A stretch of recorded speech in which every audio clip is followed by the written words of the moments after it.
محترم ناظرین السلام علیکم۔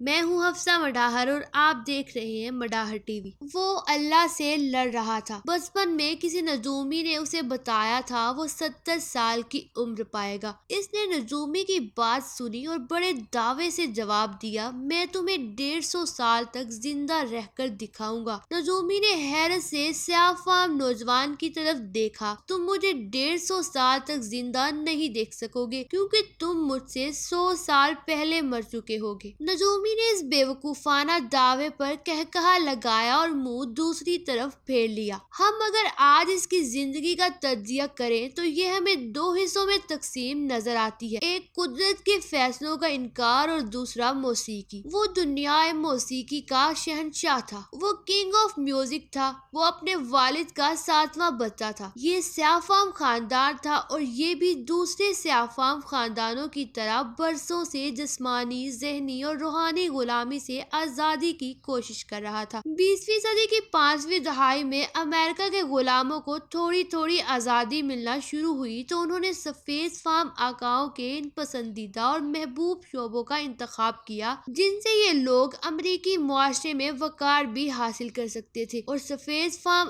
آقاؤں سے بدلہ بھی لے سکتے تھے۔ چنانچہ یہ لوگ موسیقی اور رہبانیت میں جانے لگے۔ یہ لوگ پادری بن گئے اور راک موسیقی کا میدان سر کرنے لگے۔ اس دور میں اس کے بڑے بھائیوں نے بھی ایک چھوٹا سا بینڈ بنا لیا۔ یہ لوگ کلیساؤں کے سامنے، ریلوے اسٹیشن اور ڈاؤن ٹاؤن میں کھڑے ہو جاتے، میوزک بجاتے، گاتے، ڈانس کرتے اور لوگ ان کے فن کی داد دیتے۔ یہ لوگ چھوٹے بڑے اسٹیج پر بھی پرفارم کرتے۔ انہوں نے اپنا البم بھی بنایا اور ان کے ایک گانے آئی وانٹ یو بیک نے 1969 میں مقبولیت بھی حاصل کی تھی، لیکن اس کے باوجود یہ بینڈ صف اول میں شامل نہ ہو سکا۔ ننھا گلوکار اس بینڈ میں تنبورا اور بونگو بجاتا تھا۔ اس کے ذہن میں بے شمار نئے آئیڈیاز آتے تھے، وہ ان آئیڈیاز کو عملی شکل بھی دینا چاہتا تھا، لیکن وہ اپنے بڑے بھائیوں اور والد کے جبر کا شکار تھا۔ اس کا والد اسے بری طرح تشدد کا نشانہ بناتا تھا، جبکہ وہ اپنے 6 بڑے بھائیوں کا چھوٹا تھا۔ وہ اس سے ذاتی ملازم جیسا سلوک کرتے تھے۔ اس فضا میں اس کے آئیڈیاز گھٹ گھٹ کر مرنے لگے تھے۔ وہ جینیس تھا، وہ تخلیق کے جوہر سے شارک تک بھرا ہوا تھا، اور یہ حقیقت ہے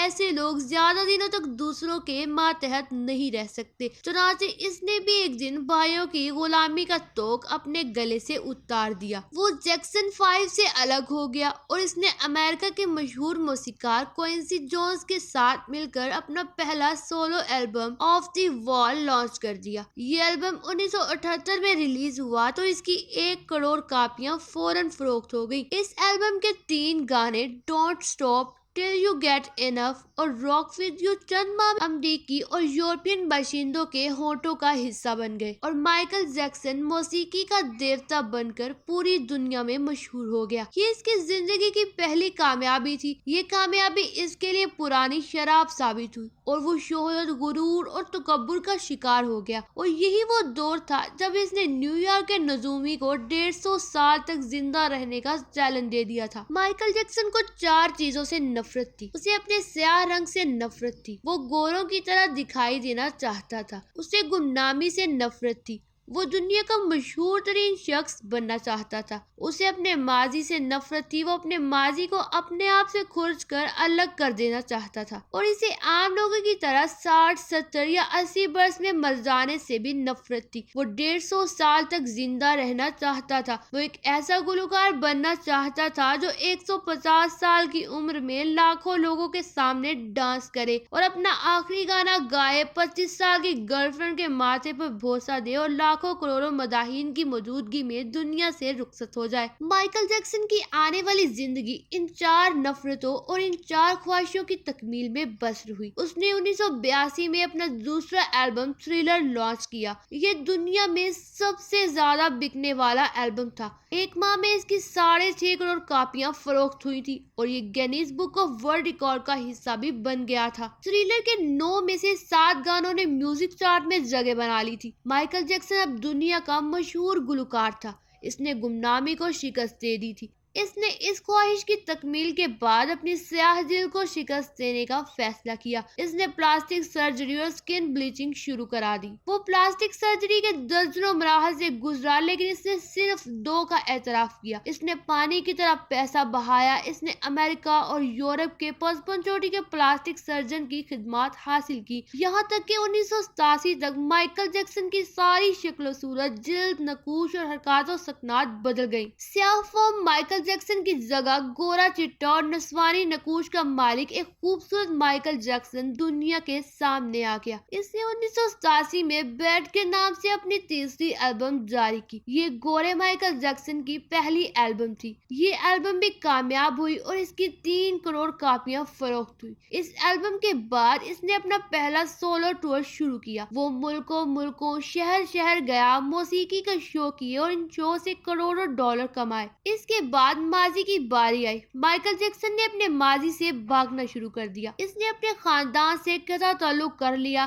اس نے اپنے ایڈریسز تبدیل کر لیے۔ اس نے کرائے پر گورے ماں باپ بھی حاصل کر لیے اور اس نے اپنے تمام پرانے دوستوں سے بھی جان چھڑا لی۔ ان تمام اقدامات کے دوران جہاں وہ اکیلا ہوتا چلا گیا، وہاں وہ مصنوعی زندگی کے گرداب میں پھنس گیا۔ اس نے خود کو مشہور کرنے کے لیے ایلوس پریسلے کی بیٹی لیزا میری پریسلے سے شادی بھی کر دی۔ اس نے یورپ میں اپنے بڑے بڑے مجسمے بھی لگوا دیے اور اس نے مصنوعی طریقہ تولید کے ذریعے ایک نرس ڈیبیرو سے اپنا پہلا بیٹا پرنس مائیکل بھی پیدا کرا لیا۔ ڈیبیرو کے بدن سے اس کی بیٹی پیرس مائیکل بھی پیدا ہوئی۔ اس کی یہ کوشش بھی کامیاب ہو گئی۔ اس نے بڑی حد تک اپنے ماضی سے بھی جان چھڑا لی، لہذا اب اس کی آخری نفرت یا خواہش کی باری تھی۔ وہ 150 سال تک زندہ رہنا چاہتا تھا۔ مائیکل جیکسن طویل عمر پانے کے لیے دلچسپ حرکتیں کرتا تھا۔ مثلاً وہ رات کو آکسیجن ٹینٹ میں سوتا تھا۔ وہ جراثیم، وائرس اور بیماریوں کے اثرات سے بچنے کے لیے دستانے پہن کر لوگوں سے ہاتھ ملاتا تھا۔ وہ لوگوں میں جانے سے پہلے منہ پر ماسک چڑھا لیتا تھا۔ وہ مخصوص خوراک کھاتا تھا اور اس نے مستقل طور پر 12 ڈاکٹر ملازم رکھے ہوئے تھے۔ یہ ڈاکٹر روزانہ اس کے جسم کے ایک ایک حصے کا معائنہ کرتے تھے۔ اس کی خوراک کا روزانہ لیبارٹری ٹیسٹ بھی ہوتا تھا اور اس کا سٹاف اسے روزانہ ورزش بھی کراتا تھا۔ اس نے اپنے لیے فالتو پھیپھڑوں، گردوں، آنکھوں، دل اور جگر کا بندوبست بھی کر رکھا تھا۔ یہ ڈونرز تھے جن کے تمام اخراجات وہ اٹھا رہا تھا اور ان ڈونرز نے بوقت ضرورت اپنے اعضاء اسے عطیہ کر دینا تھے۔ چنانچہ اسے یقین تھا وہ 150 سال تک زندہ رہے گا، لیکن پھر 25 جون کی رات آئی۔ اسے سانس لینے میں دشواری پیش آئی۔ اس کے ڈاکٹرز نے ملک بھر کے سینئر ڈاکٹرز کو اس کی رہائش گاہ پر جمع کر لیا۔